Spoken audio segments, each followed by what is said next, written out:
Il-Partit Nazzjonalista preżenta mozzjoni ta' sfiduċja fil-Ministru Miriam Dalli dan fl-isfond tal-kriżi u l-emerġenza nazzjonali qed jiffaċċja l-pajjiż wara li Miriam Dalli naqset milli tirrikonoxxi l-kriżi li ninsabu fiha beluf ta' kuljum qed ibatu minn blackouts kontinwi għal sigħat sħaħ.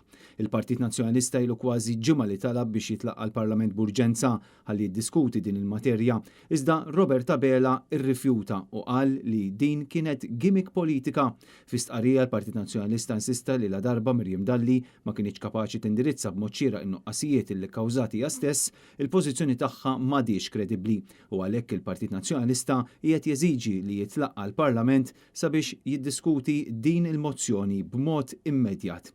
Intant, nhar il-ġimgħa li ġej se jkun qed jitlaqqa b'mod urġenti l-Kunsill Malti għall-Iżvilupp Ekonomiku u Soċjali li jiġbor fih il-unions u l-korpi kostitwiti ewlenin f'pajjiżna. Dan wara sejħa li saret mill-Kamra tal-Kummerċ sabiex b'mod immedjat tiġi indirizzata din il-kriżi nazzjonali tad-dawl. Il-laqgħa qed titqies bħala waħda ferm importanti għall membri kollha tal-MCSD fl-ambitu tas-sitwazzjoni straordinarja li qed jiffaċċjaw bosta negozji kif ukoll eluf ta' familji.